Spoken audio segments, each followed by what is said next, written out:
May mga desisyong simple at madaling gawin. Mga desisyon gaya ng ano ang breakfast mo, anong isusuot mo, o kaya ay ilalike mo ba ang picture na pinost ng office mate mo.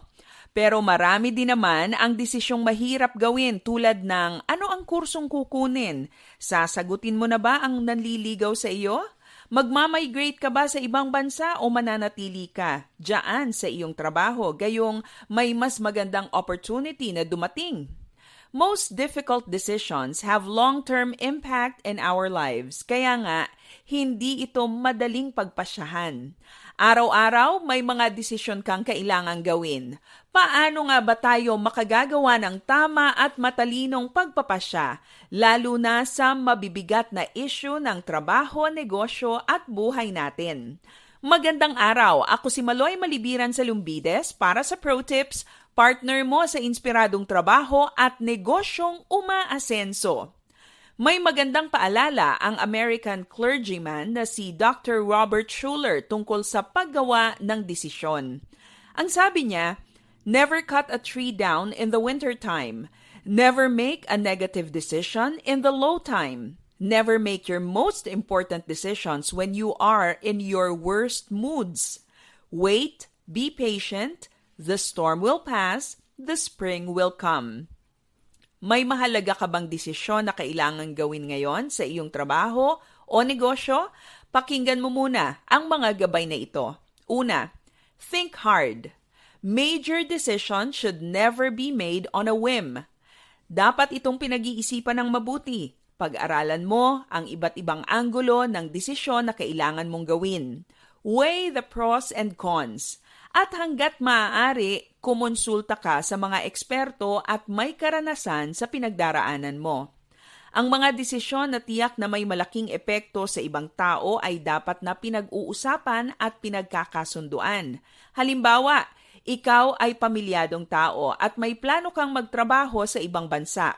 Hindi pwedeng ikaw lang ang magpasya tungkol dito. You need to think through this decision with your spouse and children because they will be affected by this kind of major decision. Huwag mong madaliin ang paggawa ng mabibigat at malalaking desisyon. Pag-isipan mo ito ng makailang beses. Pangalawa, pray hard. Hindi mo naman kailangang magpasya ng nag-iisa. Ipanalangin mong mabuti ang iyong desisyon at hingin mo sa Diyos ang kanyang gabay at karunungan para magawa ang tamang pasya. Ang sabi sa James chapter 1 verse 5, if any of you lacks wisdom, you should ask God, who gives generously to all without finding fault, and it will be given to you. God's word is described as a lamp to our feet and a light to our path. Hindi ka mangangapa sa dilim sa iyong paggawa ng mahahalagang pasyahin kung ito'y iyong ipananalangin. Pangatlo, don't be hard on yourself. May mga pagkakataong pinag-isipan mo namang mabuti at iyong ipinanalangin ang isang desisyon pero bakit parang mali yata ang iyong naging pasya?